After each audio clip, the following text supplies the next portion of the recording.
Hello guys, welcome to Sumata Hotel আৰু আজি বহুত দিনৰ ভিতৰত আজি বাগানত আহিছো তাকে আমাৰ বাগানটো কম আপোনালোকৰ লগত শ্বেয়াৰ কৰিম ভাবিছো মানে আমাৰ বাগানটো অকমান চাই থাকিব আৰু কেনেকৈ লাগিছে আমাৰ বাগানটো জনাব নাপাহৰিব আৰু যদি ভাল লাগিছে লাইক কৰি দিব আৰু চেনেলটো সাবস্ক্ৰাইব কৰিব যেনেকৈ ভিডিঅ'বোৰ চাই ভাল লাগে ঠিক আছে এইটো লবৰ বাগান এইটো লবৰ ৰৈছো সব ধুনীয়াকৈ পকাইছে আৰু ইয়া অনাৰ্স লগাইছো আৰু এইবোৰ কলবোৰ এইটো হৈছে চিনিকল আৰু এনেকৈ বহলকৈ লগাই দিছো যেহেতু গ্ৰাহকৰ এইফালে এনেকুৱাকৈ লগাইছো দীঘলকৈ আৰু এইফালেও লগাইছো ওপৰফালেও আৰু এইবোৰো লগাইছো আৰু এইবোৰ খান্দি দিছো এয়া বঢ়িয়াকৈ যাতে পানীবোৰ ইয়াতে পায় আৰু যাতে বৰষুণবোৰ আহিলে যাতে পানীবোৰ ইয়াতে ৰৈ যায় সেইকাৰণে কাটি দিয়া হৈছে আৰু পিছত যেতিয়া ডাঙৰ হ'লে তেতিয়া ড্ৰেন নিচিনা এনেকুৱা ৰাস্তা নিচিনা খান্দি দিব লাগিব এতিয়া সৰু হৈছে কাৰণে এনেকুৱা ভিতৰি কাটি দিম আৰু এইফালে তামোল গছটো বা চাবলে হওক এইটো এইবাৰ বছৰ লগাইছো ইয়াত সৰু হৈ আছে আৰু এইবোৰ হেৰিয়া লগাই থৈ দিছিলো এই গোটেই আহিলে এডাম হ'লে আৰু এইবোৰ বননিকা দিব লাগিব যিহেতু আহিব পৰা নাই সেইকাৰণে বননিকা দিব পৰা নাই আৰু ইয়াত তামোল গছৰ এনেকৈ লগাই দিছো আমি পাণ গছবোৰ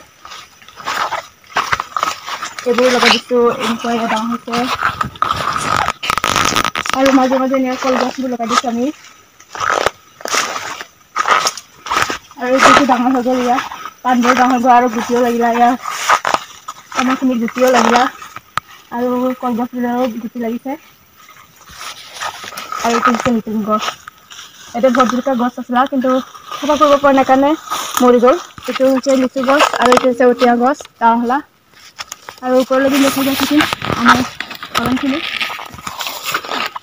আৰু এইটো হৈছে মেঘালয়ৰ পৰা বিধান অনা এইটো মেঘালয় তামোল আৰু এইটো ডাঙৰ মেঘালয়ৰ পৰা অনা তামোল আৰু এইবোৰ মাজে মাজে কলগছ লগাই দিছো কাৰণ এতিয়া যিহেতু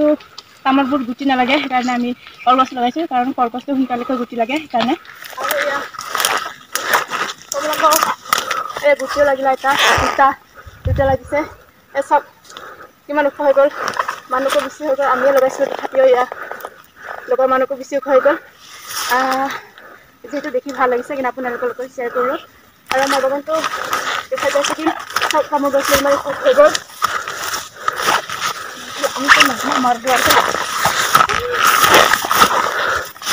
পাণ গছবোৰো ইমান ওখ ওখ হৈ গৈছে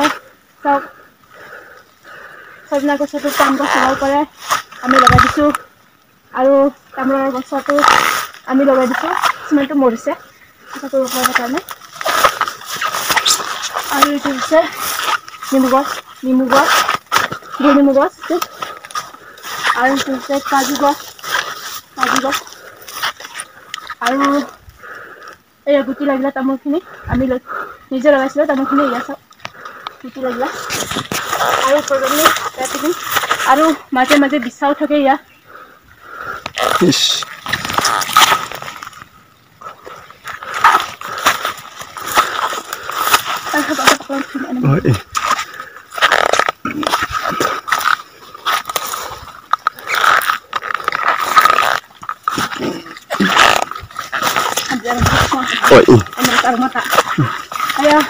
চব গছ হৈছে ঢলবাৰী গছ কচু গছ ঢলবাৰী কয় এয়া চব ইমান ঢলবাৰী ওলাইছে আৰু এয়া অনাবিলাকো লগাইছোঁ আমি মাজে মাজে এইটো গুটি লাগিলে আৰু এয়া চব জলকীয়াবোৰ পকি আছে এইটো এডালে আছে জলকীয়া কাৰণ বেলেগবোৰ মৰি পেলাইছে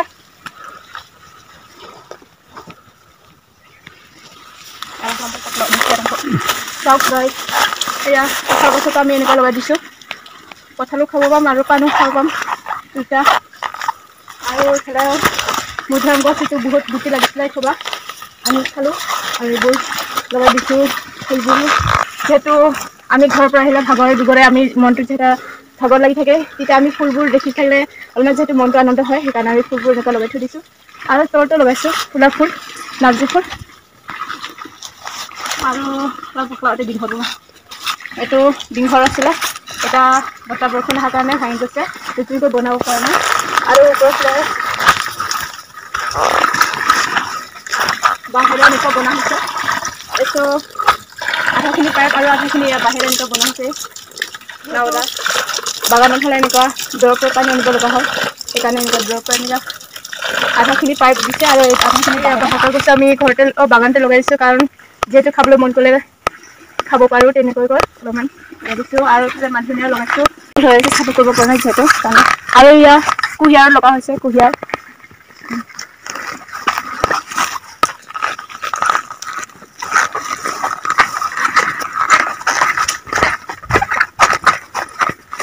আৰু এইটো মোৰ ধানটো ইমান চাপৰ হৈ আছে তথাপিও গুটি লাগে বুঢ়া খাবলৈ ভাল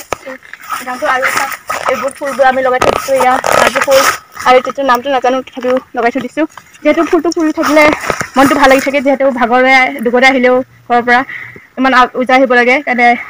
ফুলটো দেখিলে যিহেতু মনটো আনন্দ হৈ যায় সেইকাৰণে শান্তি লাগে সেইকাৰণে আমি ফুলবোৰ লগাই থৈ দিছোঁ আপোনালোকে যেতিয়া এনেকৈ বাগান লগাব পাৰে তেনেহ'লে লগাই থৈ দিব তেতিয়া মনটো বেয়া লাগি থাকিলেও যাতে মনটো ফূৰ্তি লাগি থাকে আজি ভিডিঅ' এইখিনিয়ে থাকিম আৰু আগৰ ভিডিঅ'বোৰৰ দৰে এই ভিডিঅ'টো আপোনালোকে মন কৰিবলৈ মোৰ ভাষা থাকিল আৰু ভিডিঅ'টি কেনেকুৱা লাগিলে কমেণ্ট কৰি জনাব আৰু তেনেকৈ ভিডিঅ'বোৰ যদি বহুত বেছি ভাল হৈছে তেনেহ'লে বন্ধুবৰ্গৰ লগত শ্বেয়াৰ কৰিব আৰু আপোনালোকে যেনেকুৱা কৰা নাই তেনেহ'লে কৰি দিব আৰু যে লাইক কৰি দিব আৰু ভাল কমেণ্টবোৰ কৰিবলৈ মোৰ আশা থাকিল আৰু আজি ভিডিঅ'টো এইখিনি থাকিল সকলোকে চাবৰ বাবে ধন্যবাদ বাই বাই